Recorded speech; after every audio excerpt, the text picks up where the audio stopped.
10वीं कक्षा के सभी धुरंधरों, पढ़ाई करो। हम आपके लिए लेके आ गए हिंदी का महत्वपूर्ण बहुविकल्पी प्रश्न। तो आइए हम ज़्यादा बातचीत ना करते हुए आते हैं आज के अपने पहले प्रश्न पर। तो देखते हैं आज का पहला प्रश्न। पहला प्रश्न क्या है हमारा? बावरा अहेरी किसकी रचना है? बावरा अहेरी किसकी रचना है? ऑप्शन राहुल सकृत्या, दूसरा अज्ञे, तीसरा बच्चन और चौथा भारती। तो देखिए बावरा अहेरी किसकी रचना है? तो बावरा अहेरी जो है 2023 में ये पेपर में पूछा गया प्रश्न है। तो बावरा अहेरी जो है अज्ञे की रचना है। किसकी रचना है? अज्ञे की। अब आते हैं अपने दूसरे प्रश्न की तरफ। लोकायतन किसकी रचना है? ये भी अगले साल के पेपर में पूछा गया प्रश्न है कि लोकायतन किसकी रचना है। पहला ऑप्शन है सूर्यकांत त्रिपाठी निराला, दूसरा ऑप्शन है सुमित्रा नंदन पंत और चौथा महादेवी वर्मा और तीसरा महादेवी वर्मा, चौथा जयशंकर प्रसाद। तो देखते हैं लोकायतन किसकी रचना है। तो लोकायतन जो है सुमित्रा नंदन पंत की। और इस पर एक चीज़ और बहुत ही कॉमन है, जो कि ये सूर्यकांत त्रिपाठी निराला, सुमित्रा नंदन पंत, महादेवी वर्मा और जयशंकर प्रसाद, ये जो चारों लेखक हैं ये छायावादी युग के क्या माने जाते हैं? ये छायावादी युग, ये जो छायावादी युग है उनके ये चारों क्या माने जाते हैं? स्तंभ। क्या माने जाते हैं? स्तंभ। इस बात को नोट करके लिख लीजिएगा कहीं कॉपी में। अब आते हैं तीसरे प्रश्न की तरफ।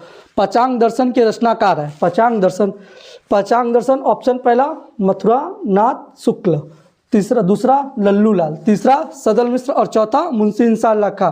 तो जो पंचांग दर्शन के रचनाकार है, लेखक हैं जो, वो है मथुरा नाथ शुक्ल। अब आते हैं चौथे प्रश्न की तरफ। रामचंद्रिका के रचनाकार है। ऑप्शन पहला बिहारी, दूसरा घनानंद, तीसरा भूषण और चौथा मतीराम।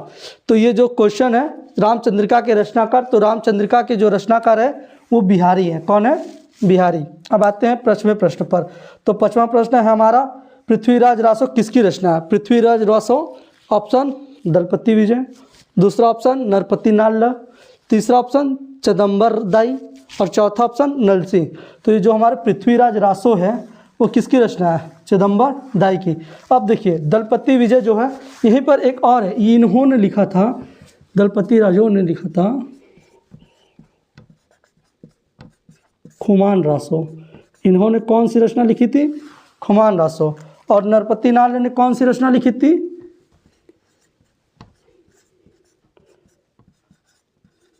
बिसलदेव रासो। इन्होंने कौन सी रचना लिखी थी? बिसलदेव रासो। और इन्होंने कौन सी रचना लिखी थी? नलसिंह ने लिखी थी विजयपाल रासो।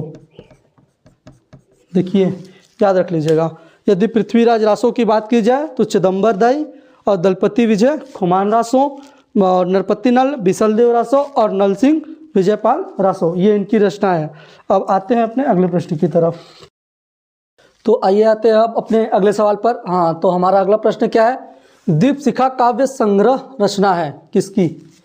पहला महादेवी वर्मा, दूसरा जयशंकर प्रसाद, तीसरा सुभद्रा कुमारी चौहान और चौथा सुमित्रा नंदन पंत। तो देखिए जैसा कि इसमें बोल दिया कि दीपशिखा काव्य संग्रह, तो देखिए विधा बता दी गई है। विधा बता दी गई है कि क्या है? काव्य संग्रह। पूछ रहा है किसकी रचना है? तो दीपशिखा काव्य संग्रह महादेवी की रचना है। अब आते हैं अगले सवाल पर। ललित ललाम के लेखक हैं। ये नया क्वेश्चन जो इस समय ट्रेंड में चल रहा है, सेट में बहुत बार बनाया गया है। ललित ललाम के लेखक मतीराम पहला ऑप्शन, दूसरा पद्माकर, तीसरा देव और चौथा भूषण। तो जो ललित ललाम के लेखक हैं वो हैं मतीराम। हाँ, अब आते हैं अपने अगले सवाल पर। 8वां मोस्ट इम्पॉर्टेंट क्वेश्चन ये पद्मावत महाकाव्य के लेखक है। तो देखिए पहले तो बता दिए हैं कि ये विधा कौन सी है? विधा महाकाव्य है। अब किसकी है ये आपको बताना है। तो देखिए बता रहे हम, मलिक मोहम्मद जायसी पहला ऑप्शन, दूसरा कबीर, तीसरा सूरदास और चौथा रसखान। तो पद्मावत जो है महाकाव्य किसका है? मालिक मोहम्मद जायसी का। आते हैं अपने इस वाले प्रश्न पर, रसखान पर। तो रसखान से क्वेश्चन जो बनता है वो पूछता है कि रसखान की प्रसिद्ध रचना का नाम। प्रेम वाटिका, इनकी एक रचना प्रेम वाटिका जो बहुत पूछी जाती है।